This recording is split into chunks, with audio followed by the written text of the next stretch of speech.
Cuando ya hay algo maligno es cuando ya eso es excesivo, porque a todos nos da temor. Bueno, aquí vamos a aclarar algo y es que hay una cosa que es miedo y otra cosa que es temor, ¿listo? Son dos cosas diferentes. El temor es la reverencia, el temor bíblico es la reverencia que se le tiene a Dios, el temor de Dios. ¿Cómo se adquiere el temor de Dios?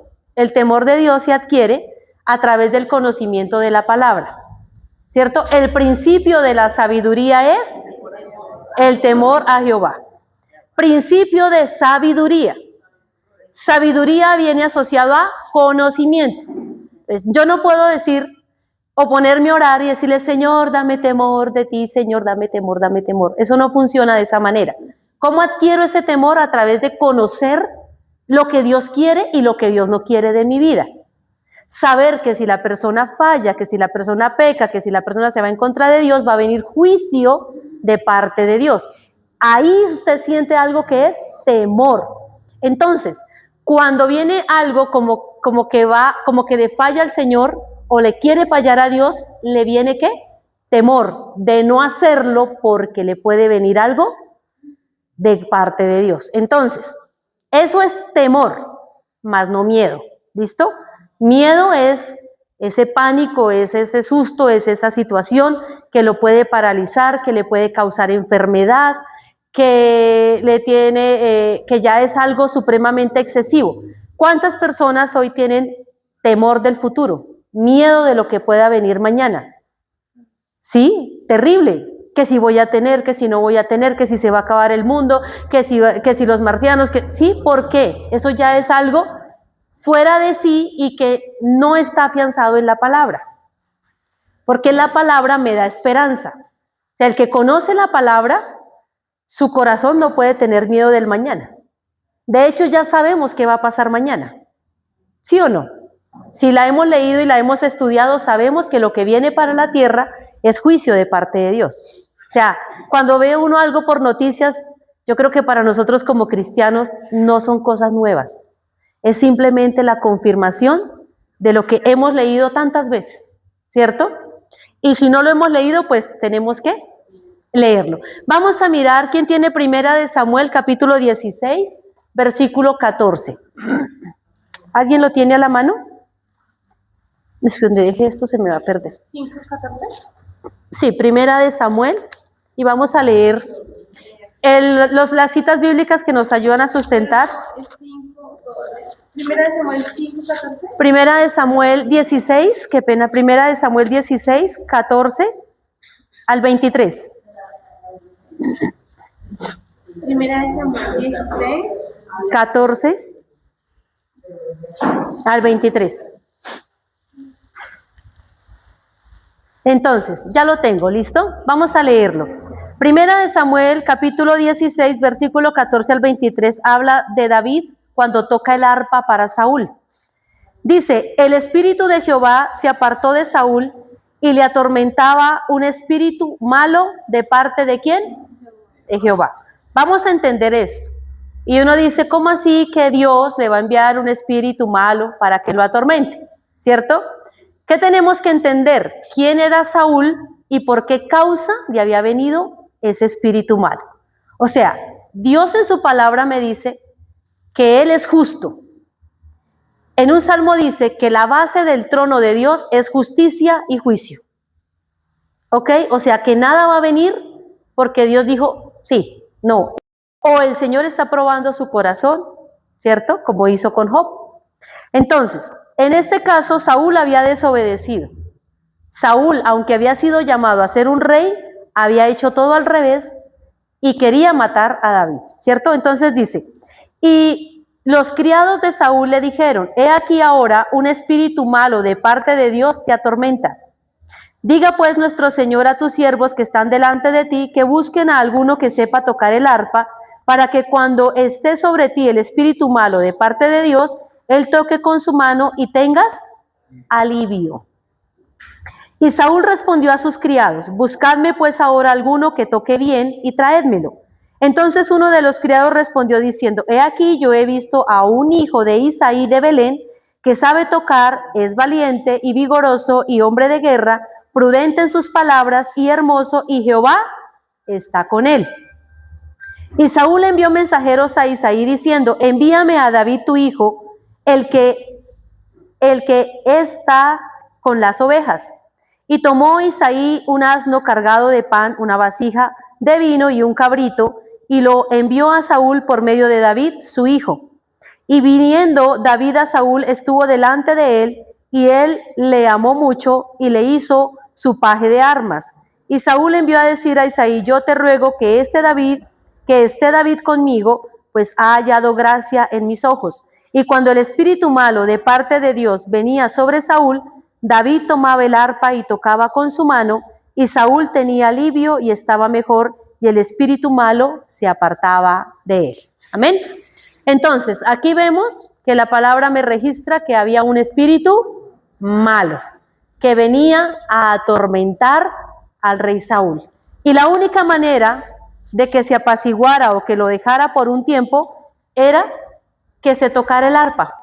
David, por la palabra sabemos que él es un adorador, un salmista, alguien que cuando tocaba el arpa yo creo que la atmósfera tendría que ser algo muy especial. Amén. Y vamos a mirar el 18:10, que nos dice, versículo 18:10, dice, aconteció al otro día que un espíritu malo de parte de Dios tomó a Saúl y él desvariaba en medio de la casa. David tocaba con su mano como los otros días y tenía Saúl la lanza en la mano, ¿cierto? Queriéndolo matar. ¿Hemos entendido hasta ahí? Listo. Devuelve, tranquila. Yo tengo una pregunta. Pregunte. ¿Cómo los siervos de Saúl sabían que era un espíritu malo? Los siervos de Saúl, ¿cómo sabían que era un espíritu malo? Me imagino que por lo atormentado que estaba el rey, ¿cierto? Porque no actuaba como una persona normal. Algo se manifestaba en él que les hacía ver que él estaba siendo atormentado. De hecho, creo que dice que desvariaba. Que desvariaba, o sea, me imagino que empezaba a decir cosas incoherentes, como poseído ya por ese espíritu malo que venía a atormentarlo. O sea, que sería como discernimiento. Sí. Digamos, de todas maneras, los espíritus malos, la persona tiende no a ser positiva, ¿no? Sino de engañarnos, se desespera, piensa de corrijo. Entonces, las mismas características que la persona da a entender que es un espíritu malo. Que algo le está sucediendo, ¿sí? De hecho, Saúl, aunque quería estar en sus cabales, no podía, ¿sí? Porque desde un principio, tenemos que leer, desde un principio Saúl no obedeció a Dios como Dios quiso. Y esa falta de obediencia le trajo muchas consecuencias a él. Una era que era atormentado, ¿cierto? ¿Listo? Sigamos. Bueno, vamos a mirar aquí algo, y es otro que se llama espíritu de medio. ¿Sí lo ven hacia allá o solo lo estoy leyendo yo aquí? Espíritu de medio. ¿Sí? ¿De medio lado? Listo. Entonces, ¿qué es un medium? Es una persona que actúa como intermediaria entre el mundo de los vivos y el mundo espiritual, con la capacidad de comunicarse con espíritus de personas fallecidas o entidades no físicas. Eso lo trabaja mucho el tema del ocultismo, ¿sí? O sea, todo el tema de la práctica de brujas, de todo ese tema de tarot, todo lo que tiene que ver con esa parte del ocultismo, habla acerca de ese espíritu de medio. Vamos a mirar un ejemplo en la palabra, amén. Eso lo encontramos en 1 Samuel, capítulo 28, que es otra de las cosas que hizo Saúl, y lo encontramos a partir del versículo 7. Entonces, nosotros en el capítulo 28, a la altura del versículo 3, hay un título que dice Saúl y la adivina de Endor, ¿cierto? ¿A quién manda a buscar Saúl? A una mujer que tenía espíritu de adivinación. ¿Qué sucede acá? Vamos a leerlo para poder entender. Dice, ya Samuel había muerto. ¿Qué pasa ahí? Samuel estaba muerto. ¿Quién era Samuel? Samuel era la persona por la cual Dios hablaba en ese momento. Saúl fue ungido por él, ¿cierto? Fue la persona que Dios usó para darle su reinado. Saúl constantemente lo consultaba o iba y lo buscaba para hablar con él. Era el hombre de Dios, ¿sí? De hecho, cuando él falla, aparece Samuel y le dice, pero ¿tú qué has hecho? Porque ¿qué hizo Saúl? Saúl presentó sacrificio cuando la Biblia me registra que los reyes no eran los que presentaban los sacrificios. Para eso estaban los sacerdotes. Los profetas tenían su función, los sacerdotes tenían sus funciones, el rey tenía sus funciones y el pueblo tenía sus funciones. ¿Qué me enseña esto la palabra? El pastor tiene su función, el líder tiene su función, la oveja tiene su función. ¿Y dónde se presentan los problemas? Cuando la oveja quiere ser pastor, el pastor no quiere ser pastor y el profeta no quiere ser profeta, y todo se confunde. ¿Ha pasado o no ha pasado? Entonces, cada uno en el llamado que tiene unas funciones y algo para lo que Dios lo puso en el lugar que lo puso. Amén. Si Dios te colocó, voy a colocar ejemplo. Si Dios te colocó en la alabanza, ¿cierto? Esté en la alabanza. A ese llamado le hizo Dios, ¿sí? Si Dios lo colocó como pastor, sea pastor. No nos metamos en problemas con el Señor queriendo hacer lo que el otro está haciendo. Ya Él puso allá a alguien. ¿Sí? Ahí es donde se generan las situaciones. Que es que yo quiero, que es que por qué la hermanita sí y por qué el hermanito no, y es que por qué no se... Busque el lugar que Dios le ha dado y al cual Dios lo llamó. Amén. Entonces, para no tener problemas. ¿Qué pasa? Volvamos a Saúl. Me salí un poquito del tema. Volvamos a Saúl. A Saúl Dios lo llamó como rey. Samuel era el profeta en ese momento. Él tenía que llegar para presentar el sacrificio. ¿Qué hizo Saúl? No, se está demorando mucho, no va a llegar, se llenó de impaciencia, de afán, le dio de todo y dijo, no, si yo no hago el sacrificio, mejor dicho, aquí va a pasar algo. Y trajo las vacas y trajo las ovejas y trajo los varones, de donde Dios le dijo que acabara con todo. Y él se trajo lo mejor para presentarle sacrificio a Dios. O sea, todo estaba al revés. Llega y hace el sacrificio y cuando llega Samuel, ¿usted qué hizo? Por causa de haber desobedecido le vinieron cantidad de cosas. Entonces, para Saúl era muy importante Samuel, aunque nunca le paraba bolas, pero era muy importante. Para la iglesia es muy importante los pastores, aunque muchas veces el consejo queda en el aire. La oveja no hace caso, ¿cierto? Pero pasa. ¿Qué había pasado en este momento? En el capítulo 28, Samuel ya había muerto. Samuel había muerto. Y Saúl tenía la necesidad de saber qué Dios le quería decir. Pero como ya no estaba el profeta, ¿qué se le ocurrió hacer? Búsqueme en una mujer que tenga espíritu de adivinación, porque necesito que vaya al mundo de los muertos y me haga venir a Samuel. Eso es lo que está pasando. Lo vamos a leer. Se lo quise poner en contexto como para entender la parte. ¿Listo? Entonces dice, ya Samuel había muerto, empieza diciendo acá el versículo 3, y todo Israel lo había lamentado y le habían sepultado en Ramá, su ciudad.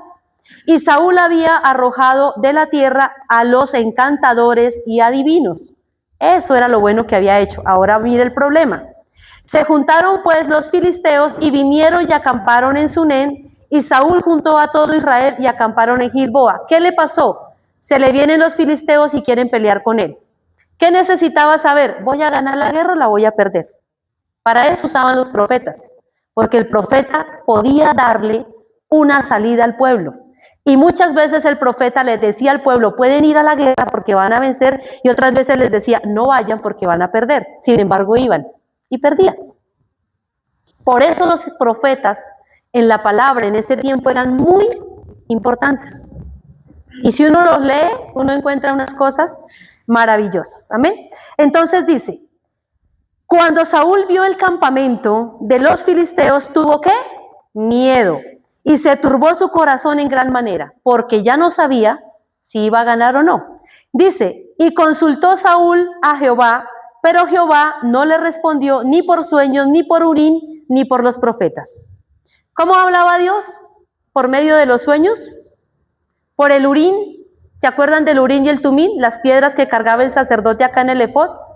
Iban a consultar al sacerdote y entonces él decía, espere, yo miro, y oraban y sacaban la piedrita. Urín, no se sabe si decía sí o no, pero de acuerdo a la que saliera, era la respuesta que ellos tenían. Nunca la Biblia lo registra, ¿cierto?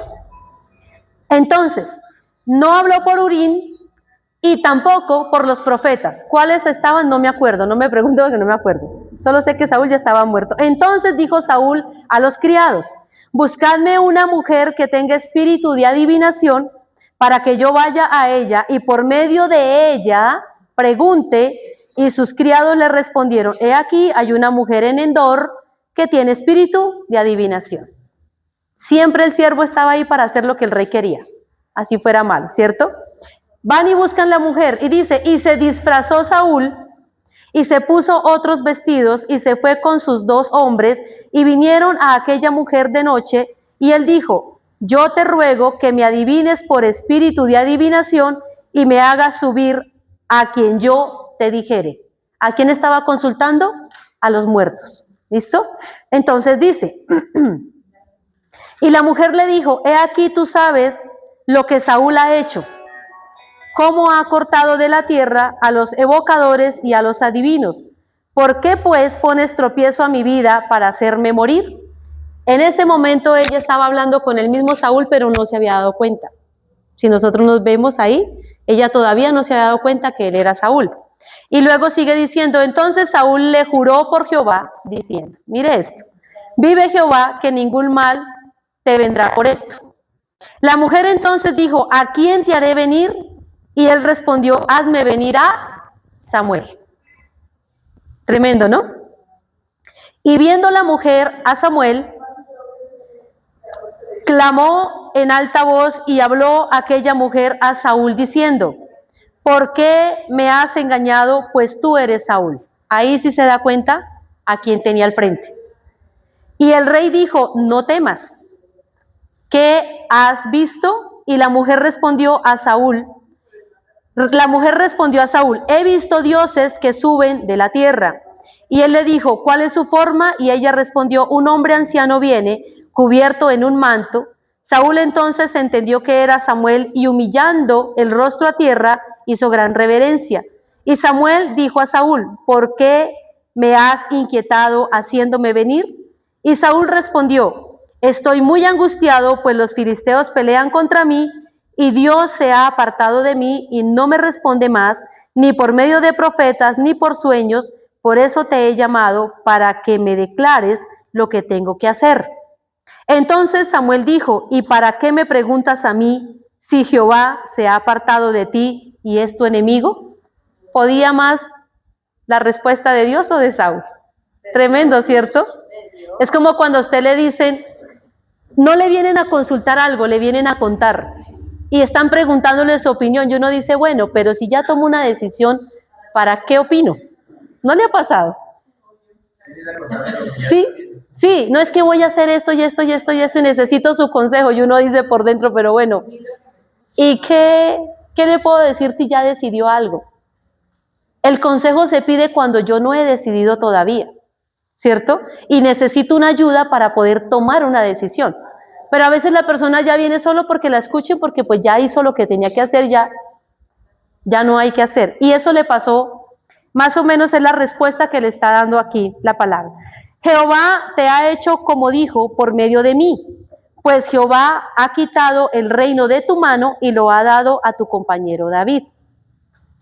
Como tú no obedeciste a la voz de Jehová, ni cumpliste el ardor de su ira contra Amalec, por eso Jehová te ha hecho esto hoy. Y Jehová entregará a Israel también contigo en manos de los filisteos, y mañana estaréis conmigo tú y tus hijos, y Jehová entregará también al ejército de Israel en mano de los filisteos. ¿A qué se refería cuando Samuel dice eso?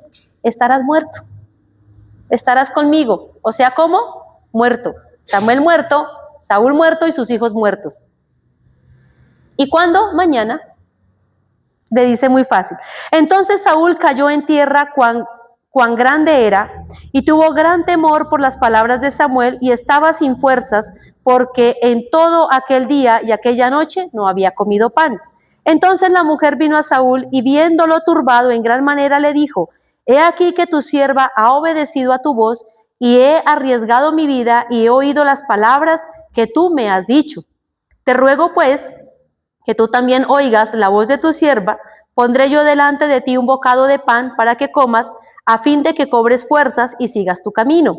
Y él rehusó diciendo: no comeré, pero porfiando con él sus siervos juntamente con la mujer, y él les obedeció. ¿Qué significa porfiando? Insistiéndole que coma, por favor coma. Y terminó comiendo, ¿cierto? Dice la segunda parte: se levantó pues del suelo y se sentó sobre una cama, y aquella mujer tenía en su casa un ternero engordado, el cual mató luego, y tomó harina y la amasó y coció ella con panes sin levadura, y lo trajo delante de Saúl y de sus siervos, y después de haber comido, se levantaron y se fueron aquella noche. Y su merced sigue leyendo, ¿Qué estuvimos mirando? ¿El espíritu de qué? De medium. ¿Eso existe? Sí, ¿cierto? ¿Qué quiere saber lo que ha de venir? Nadie quiere saber su pasado, quieren saber es qué les va a venir mañana. Entonces, a través de este ejemplo, en la palabra vemos que esto es prácticas del ocultismo. ¿Listo? Sí, claro, eso está. Y nosotros, yo podía alguna vez estudiando esta palabra, en algo que había en Saúl, era un espíritu obstinado. ¿Qué significa ser obstinado? Significa traer algo a la realidad, insistir tanto en algo, ¿cierto? Y muchas veces no es conveniente, pero si la persona quiere ver una puerta ahí y no hay puerta, hace la puerta.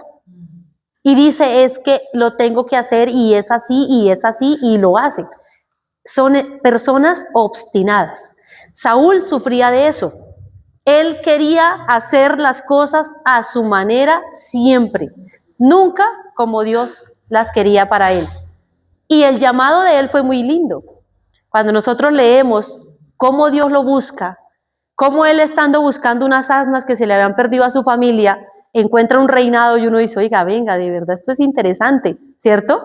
Y lo ungen como rey y él era alto y la gente lo miraba y tiene un llamado muy bonito, pero siempre quiso hacer las cosas a su manera. Si en nosotros hay algo así o si uno ve a alguien así, orémosle al Señor. Que no sea como yo digo, que sea como Dios dice. Y Cristo dijo, si es posible, pasa de mí esta copa, pero no sea como yo, ¿cierto? Quiero, sino como tú quieres. Esa es la diferencia. Pero hacer eso tiene un costo. Y es humillar nuestro ego. Es doblegar nuestra cerviz. Decir, Señor, aquí no soy yo, aquí eres tú. Amén. ¿Por qué? Porque a veces el Señor hace un llamado a servirle y lo queremos hacer como nosotros queremos. Y uno dice, no, yo ya soy cristiano, yo no soy obstinado. ¿Quién sabe? Porque aparte de que esto es espiritual, es muy sutil. O sea, los espíritus son muy sutiles. No se van a identificar, uy, no, si es que está endemoniado. No. ¿Sí? Uno tiene que estar siempre analizando su comportamiento, su forma de pensar, su forma de actuar, cómo reacciona cuando algo no le gusta, ¿ve? Entonces, hasta ahí vamos bien. ¿Vamos bien? ¿Vamos entendiendo? Pregunta, hermana. Tranquila. Pregunta. Porque si se dice que cuando una persona muere viral, no puede pasar de aquel lugar, de acuerdo al lugar donde vaya, ¿cómo es que Samuel? Recordemos que lo que estamos viendo es una práctica del ocultismo, ¿sí? Donde las personas, según la descripción que nos dan acá, dice que es comunicarse con espíritus de personas fallecidas o entidades no físicas. ¿Sí ve, señora? que hiciste que ocultismo, cuando hacen cosas malas y empieza como el espíritu y les habla y es lo que les dice a esa persona que lo quiere atacar. Lo que quieren escuchar. O sea, pero entonces sí es posible que una persona muerta pueda... No viene. Mira que si nosotros miramos es espiritual. ¿Sí? No es que la persona venga. O sea, no puede venir nuevamente al reino físico. Por eso utiliza un medium, que es a lo que se dedican las personas que hacen eso. Y todo ese tipo de cosas obviamente son... Entonces, no, o sea, era lo que yo un poco que yo he podido entender, a cuando invocan a un muerto, o sea, no es la persona que murió. Ajá. Exacto. Ahora, recordemos que nosotros invocamos el nombre del Señor. Los brujos y los hechiceros evocan espíritus inmundos. Son dos palabras diferentes. Nosotros invocamos el nombre del Señor, llamamos su presencia, lo anhelamos al Espíritu Santo, el mover, disponemos nuestro corazón. Los brujos hacen lo mismo, pero ellos evocan, ¿sí? Entonces utilizan toda la parte del ocultismo para engañar a las personas, ¿sí? Entonces este pasaje lo deja uno, o sea, uno lo lee y lo medita y uno dice, tremendo, ¿no? O sea, lo que pasa. Dime. No era el mismo Samuel, porque lo que le dijo fue verdad. Sí, lo que le dijo fue verdad. Por eso... Le dice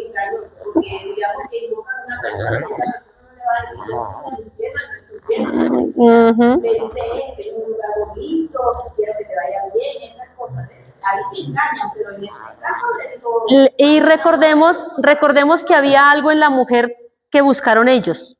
Había espíritu de adivinación. Sí, o sea, la característica de Endor, de la mujer que buscan acá, es que había en ella espíritu de adivinación.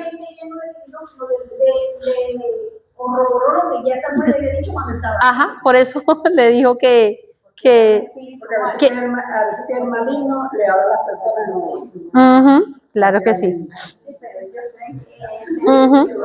Había algo en ella que tenía esa característica, ¿listo?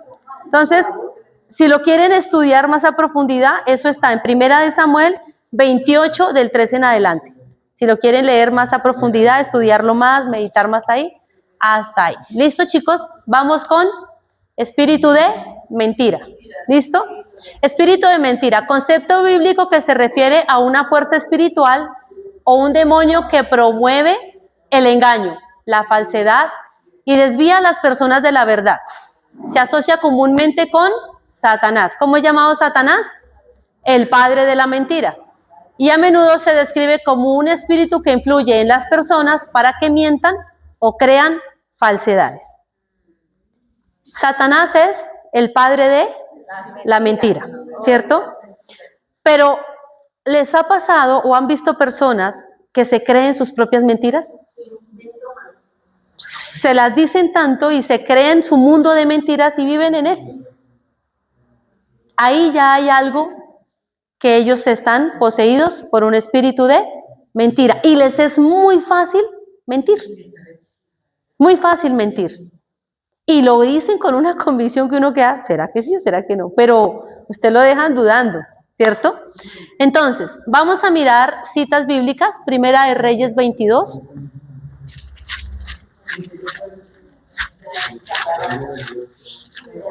Primera de Reyes 22, 23. ¿Qué dice la palabra? Y ahora, he aquí, Jehová ha puesto espíritu de mentira en la boca de todos tus profetas, y Jehová ha decretado el mal acerca de ti. ¿De quién está hablando? Del rey Acab.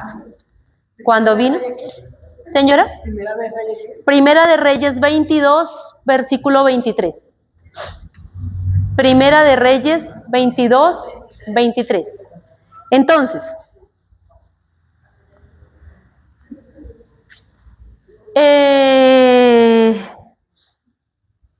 Micaías profetizó la derrota de Acab.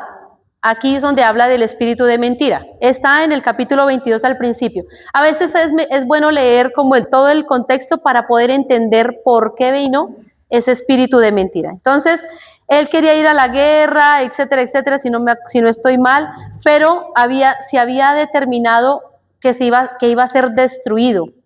Pero como él creía en sus profetas, vino un espíritu de mentira en la boca de ellos. ¿Listo? Miremos, no sé si Crónicas sea lo mismo o hable de lo mismo. Entonces lo profundizamos en alguno de los dos. Segunda Crónicas 18.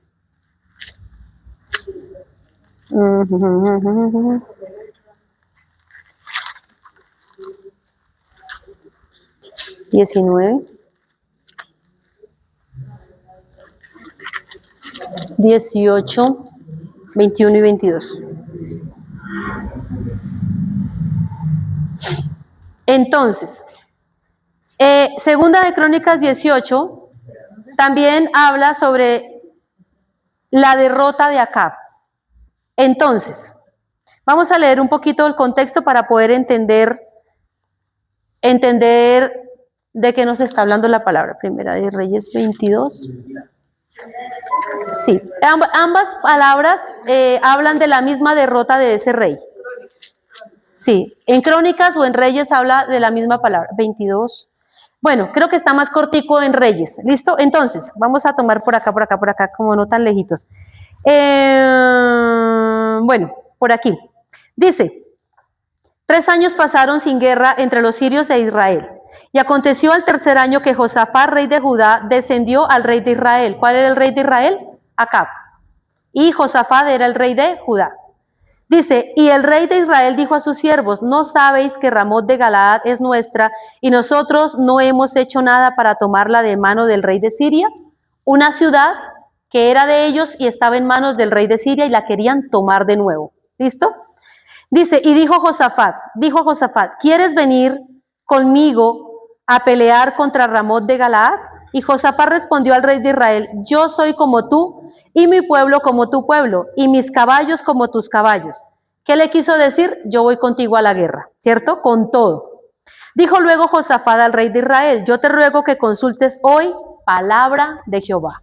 Había uno que era Josafat, que confiaba en lo que Dios decía. Entonces el rey de Israel reunió a los profetas, como 400 hombres, a los cuales dijo, ¿iré a la guerra contra Ramot de Galaad o la dejaré? Ellos dijeron, sube porque Jehová la entregará en mano del rey. ¿Cuántos dijeron eso? 400 profetas.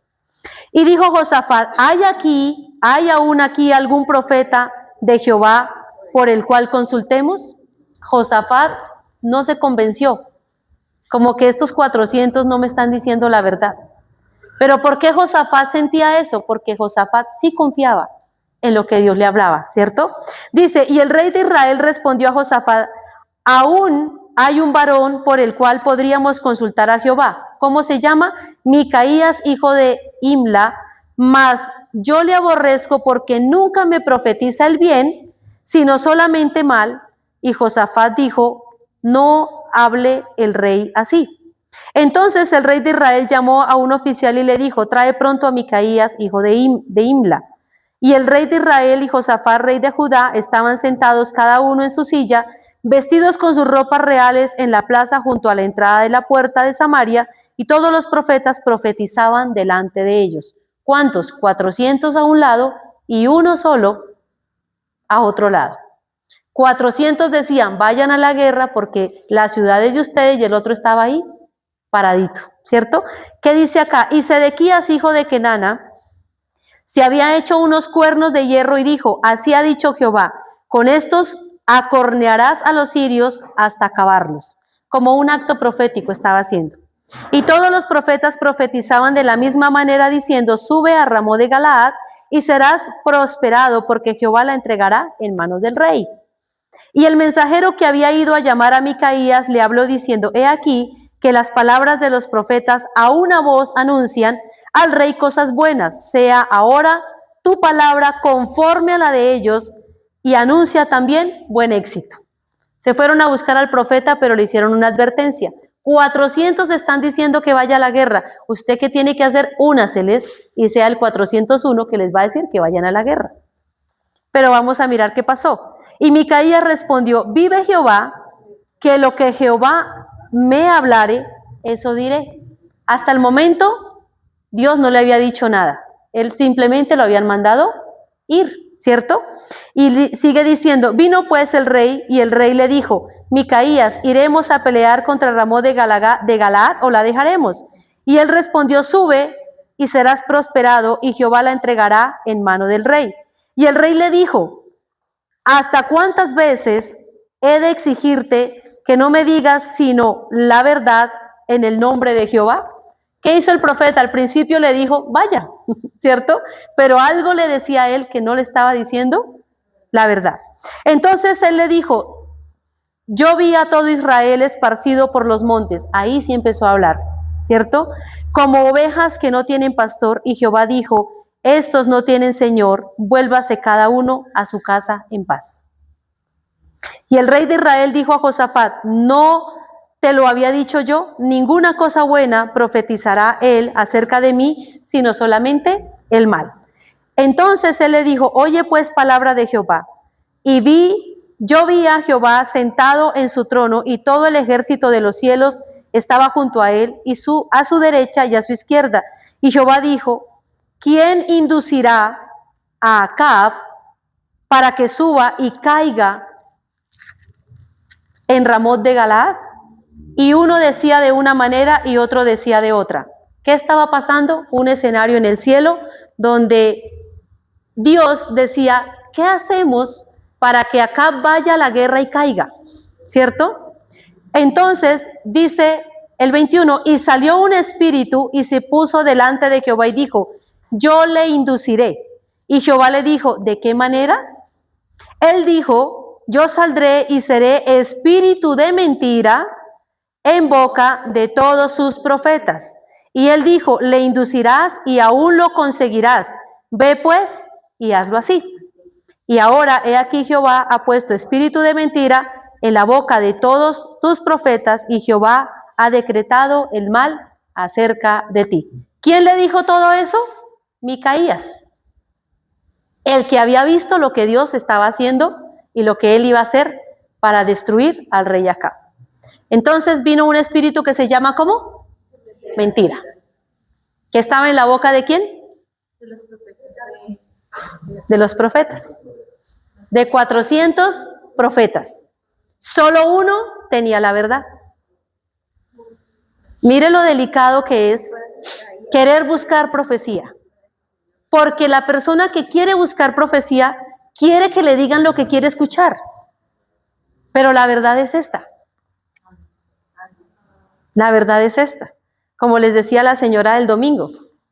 Me dice, ¿cuál es la profeta de esta iglesia? ¿Sí? Entonces yo dije, ella viene buscando que alguien le hable lo que ella quiere escuchar. Como no hubo quien le hablara lo que ella quería escuchar, se fue. Entonces, mire esto, es tremendo, ¿cierto?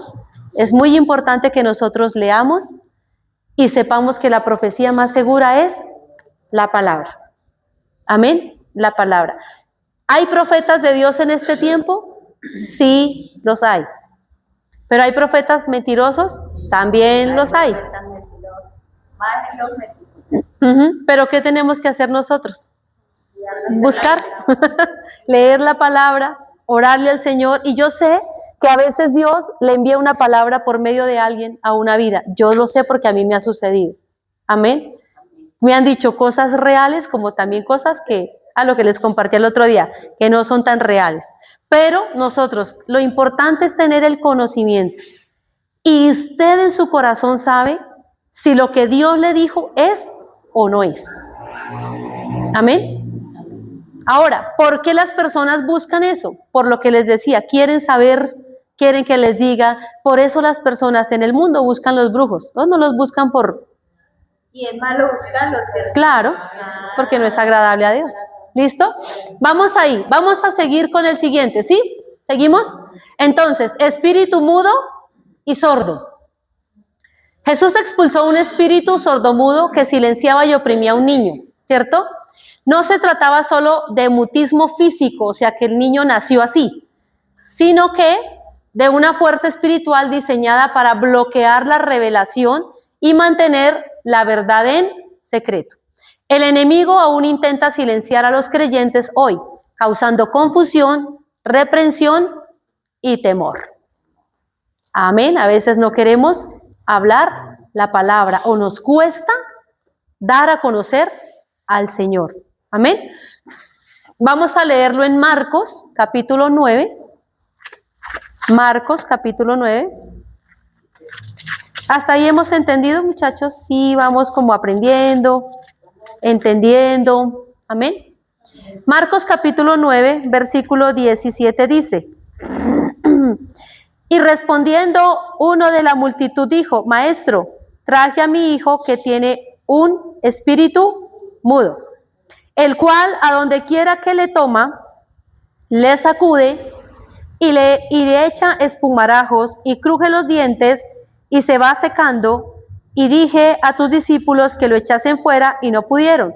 Respondió él y les dijo: Oh generación incrédula, ¿hasta cuándo he de estar con vosotros? ¿Hasta cuándo os he de soportar? Traédmelo. Y se lo trajeron, y cuando el espíritu vio a Jesús, sacudió con violencia al muchacho, quien cayendo en tierra se revolcaba echando espumarajos.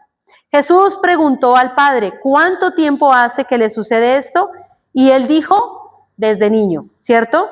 Y muchas veces le echan el fuego y en el agua para matarle. Pero si puedes hacer algo, ten misericordia de nosotros y ayúdanos.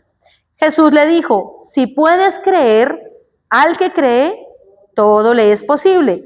E inmediatamente el padre del muchacho clamó y dijo: creo, ayuda a mi incredulidad. Y cuando Jesús vio que la multitud se agolpaba, reprendió al espíritu inmundo, diciéndole: espíritu mudo y sordo, yo te mando, sal de él y no entres más en él. Entonces el espíritu, clamando y sacudiéndole con violencia, salió y él quedó como muerto, de modo que muchos decían: está muerto. Pero Jesús, tomándole de la mano, le enderezó y se levantó. Cuando él entró en casa, sus discípulos le preguntaron aparte: ¿por qué nosotros no pudimos echarle fuera? Y Jesús les dijo: este género con nada puede salir, sino con oración y ayuno. Amén. ¿A qué se parece este espíritu? A la epilepsia. Las características son parecidas, ¿cierto? Da ataques en cualquier parte, caen al piso, echan espumarajos, pierden el sentido, escupen o se traban la boca. En este caminar, en una oportunidad, Dios nos dio la oportunidad de orar por un hombre que tenía ese espíritu. Y fue una liberación muy fuerte, fue de un buen tiempo y de una lucha tremenda, hasta que el Señor lo hizo libre y nunca más le volvió a venir ataques de esos. Él se trababa, cuando empezábamos a orar por él empezaba a hacer como el muñeco de la película que se revienta la ropa y se engorda, que es verde. Así, él empezaba a hacer así como ese sonido. Y empezaba, y era bajito, era un señor no tan alto, pero la fuerza que se le manifestaba a ese hombre era casi que cogía a la pastora así y a mí para el otro lado. Pero el Señor nos dio la victoria y ese varón, un domingo en la tarde, lo recordaré siempre, salimos de culto, no sé si fue un sábado en la tarde, fue un domingo en la tarde. Duramos como 3 horas en su casa orando por él, ministrándole hasta que él fue libre. Amén. Y después de eso él testificaba que nunca más había vuelto a tener esos ataques en su vida. Amén. Sí. Se parece muchísimo, ¿no? Porque cae en el fuego a donde quiera. La persona no siente en qué momento se cae. Y para ellos ya cuando llevan un tratamiento médico, al final no los termina matando la epilepsia, sino la dosis de medicamento que les tienen que dar porque ya cada vez es más fuerte. ¿Listo? Vamos a mirar el espíritu mudo, el espíritu del mundo. Amén. Entonces, es un espíritu maligno que según la tradición cristiana causa mudez y sordera en una persona poseída. No, mundo o mudo. Espera que ya me confundí aquí de algo. Espérate, miro acá en la guía. Ay.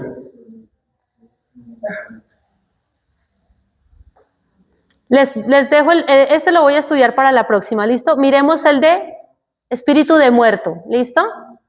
Dejemos el otro ahí y lo reviso en la guía original porque de pronto me confundí. Levítico 20:27. Espíritu de muerto. Mire todo lo que hay en la palabra y nosotros a veces como que no, hasta que no la estudiamos no nos damos cuenta. Levítico.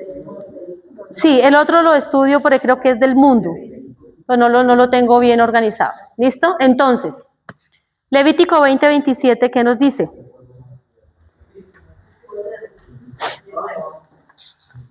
Está en la parte de abajo el último. El espíritu de muerto, listo, dice, y el hombre o la mujer que evocare, mire que acá es evocar, no invocar, sino evocar, ¿listo? Que evocare espíritus de muertos o se entregare a la adivinación, ha de morir, serán apedreados, su sangre será sobre ellos. Esto está en Levítico. ¿Qué encontramos nosotros en Levítico?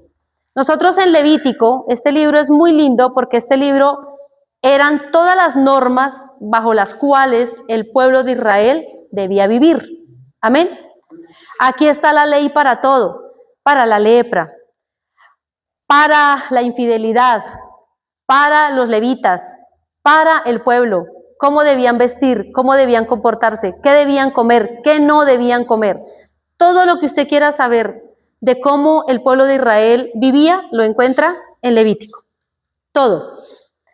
Aún aquí el Señor le prohíbe al pueblo ponerle obstáculo al ciego. Prohíbe a las personas que sembraban que cogieran toda la cosecha y no dejaran nada. Ellos debían dejar para el que tenía necesidad fuera y buscara lo que quedara. ¿Eso se ve hoy? Sí, van y sacan papas y dicen, pueden ir a rastrojear, que nosotros usamos ese término. Y van allá con su costal y sacan. Eso es, el pueblo de Israel lo debía hacer. Ellos no podían comerse en todo. Tenían que dejar algo para el que tenía necesidad. También prohibía la venta de perros. Ajá. Me parece increíble. También acá en Levítico se encuentran las leyes para la persona de celos. Creo que lo vimos la clase pasada. Eso está aquí. ¿Cómo era la vestidura sacerdotal? ¿Cómo debían hacer sus necesidades lejos del campamento y llevar una estaca? Todo eso está aquí. Todo eso está aquí. Porque el Señor, Él no quería inmundicia cerca del campamento. Amén. O sea, si uno quiere, este libro es fascinante, es muy lindo. Cuando yo lo leía, yo lo tengo harto subrayado, la prohibición de comer sangre, cómo tenían que sacrificar los animales, todo lo que usted quiera saber del pueblo de Israel, lo encuentra en Levítico. Entonces aquí dice que la persona que llegara a hacer lo del medium dentro de su pueblo, iba a morir como apedreado, ¿cierto? Les invito a que lean Levítico y se van a enamorar de ese libro, es muy lindo. Vamos a mirar otro espíritu que es el espíritu de temor. ¿Cuál es el espíritu de temor? Es sensación de ansiedad y miedo que en el contexto cristiano se considera que no proviene de Dios, sino que es una fuerza paralizante que busca desanimar y generar ¿qué? Desconfianza. Se manifiesta como una mentalidad negativa opuesta al espíritu de poder, amor y dominio propio, que según la Biblia Dios otorga. El espíritu de temor puede llevar a la parálisis, a la necesidad de control excesivo y a evitar actuar. Amén. El Señor nos ha dado un espíritu, ¿cómo se llama? De poder, de amor y de dominio propio. Él está a favor de nosotros. Más adelante vamos a ver los espíritus que Dios nos da para nuestro beneficio, para nuestra fortaleza. Amén. Estamos viendo todos los que son desatados contra la iglesia, o los que pueden haber, pero el espíritu que el Dios nos da es diferente. Amén. Entonces, ¿cuál es el propósito de ese espíritu? Paralizar al cristiano, que no hable, que no actúe. Las promesas que Dios da en su palabra las tenemos que buscar, las tenemos que luchar, tenemos que actuar. ¿A través de qué? Del ayuno, la oración, ir, tocar puertas, hacer. Pero a veces la persona se siente que no puede, paralizada, ¿cierto? Entonces, cuando algo de eso suceda, es importante que nosotros oremos y reprendamos, porque lo que Dios nos ha dado es diferente. Amén. Es espíritu de poder, amor y dominio propio. Vamos a mirar qué nos dice segunda de Timoteo. Timoteo es sí. Segunda de Timoteo. Segunda de Timoteo 1:7 dice lo siguiente: porque no nos ha dado Dios espíritu de cobardía, sino de poder, de amor y de dominio propio. Por tanto, no te avergüences de dar testimonio de nuestro Señor, ni de mí, preso suyo, sino participa de las aflicciones por el Evangelio según el poder de Dios. El espíritu de temor es para no llevar la palabra. Por eso le dice Pablo a Timoteo: Dios te ha dado un espíritu así para que no te dé miedo testificar de Cristo y de mí, ¿sí? No te dé temor de hablar. Entonces dice: quien nos salvó y llamó con llamamiento santo, no conforme a nuestras obras, sino según el propósito suyo y la gracia que nos fue dada en Cristo Jesús antes de los tiempos de los siglos. Amén. Y ahí empieza a animar a Timoteo a que lleve la palabra. ¿Listo? Vamos a mirar otro.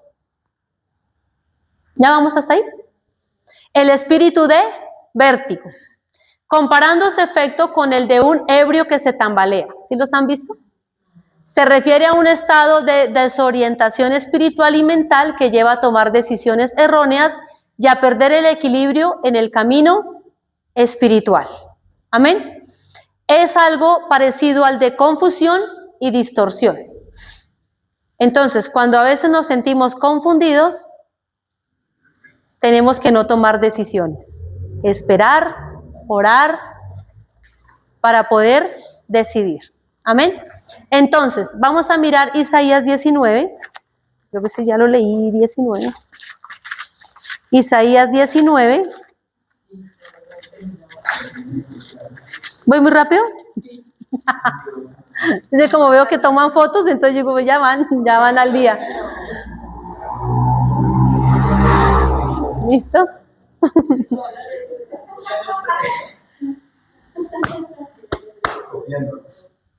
Listo.